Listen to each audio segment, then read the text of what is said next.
हमबस्तरी का वक्फ़े है। जिनसी मुलाप हमबस्तरी कब और कितने वक्फ़े और किस वक्त करना चाहिए। यही से मैं इस्तदलाल करता हूँ कि अल्लाह पाक ने इस्लाम में मर्द को 4 शादियों की इजाज़त क्यों दी है, क्योंकि 4 औरतें ही कुछ ना कुछ एक मर्द की ख्वाहिशात पर काबू पा लेने में कामयाब हो जाती हैं। जिनसी मुलाप में कम उज़ कम वक्फ़ा 1 यौम का ज़रूर होना चाहिए।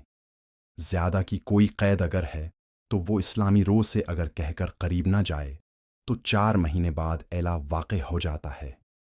अक्सर औक़ात में ये देखने को आया है कि जब मर्द को ख्वाहिश हो तो वो अपनी हाजत पूरी कर लेता है, मगर अगर औरत को ख्वाहिश हो तो उसकी ख्वाहिश का एहतराम नहीं किया जाता। हमबस्तरी कितने दिन बाद की जानी चाहिए ये तो बता दिया कि कम उज़ कम 1 दिन का वक्फ़ा ज़रूर दें, बाकी आपकी पर किस वक्त करनी चाहिए। तो सबसे पहले ये समझ लें कि रात के 3 हिस्से हैं। अव्वल वक्त में औरत का रुझान 76% और मर्द का 25% होता है। दरमियाने वक्त में दोनों की ख्वाहिशात यकसां होती हैं। आखिर पहर में मर्द की ख्वाहिश 75% और औरत की 25% होती है। इसकी वजह मर्द जब काम वाम से घर आता है तो इसके हार्मोन्स में उतार चढ़ाव होता है। उसकी वजह उसका दिल आराम की तरफ ज़्यादा माइल होता है, जबकि आखिरी पहर में हार्मोन्स लेवल पर होते हैं। तबीयत पर रोमानवी कैफियत तारी होती है कि हल्के से लम्स से भी थरथराहट महसूस होती है। इसलिए वाक़े होने का बेहतरीन वक्त रात का आखिरी पहर है। यहाँ मैं कुछ और भी गोश गुजार करना चाहूँगा। अगर आप मुझ पर कुफ्र का फतवी ना लगाएं तो ये सिर्फ मेरा अपना जहनी ख्याल कह लें। अगर रात के शुरू में बग़ैर लम्स और रोमांस के हमबस्तरी की जाए तो अक्सर मूंथ यानी लड़की पैदा होती हैं।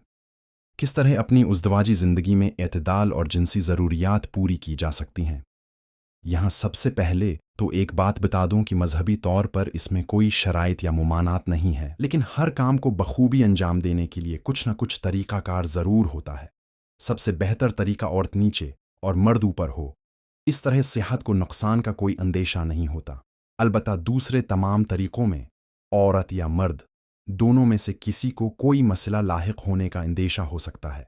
मर्द की शहवत इतनी हसास और भड़कीली होती है कि अगर वो 100 औरतों पर भी वाक़े हो जाए तब भी उसे एक अनजान औरत 100 औरतों के मुकाबले नहायत हुसैन और दिल फरेब मालूम होती है, जबकि उस नई औरत के पास कुछ ख़ास और जद्दागाना खूबसूरती नहीं होती। जबकि जिन्स मुखालिफ औरतों में ऐसी ख्वाहिश नहीं होती, उन्हें एक मर्द की ख्वाहिश भी काफ़ी होती है। कभी आपने किसी शादी शुदा औरत के मुंह से ये सुना कि मुझे दूसरी शादी करनी है, जब कि मर्द हजरात के मुंह से अक्सर औकात यही फ़क़रा होता है। अगर आपको औरत के साथ रोमांस करना नहीं आता तो आप बेशक 1000 मुर्दों की ताकत लेकर घूमते फिरें, औरत आपको बस्तर का कमज़ोर और नाकाम मर्द ही ठहराएगी। उसलिए हकीमों के पास ज़लील होने की बजाय खुद कुछ सीख लें।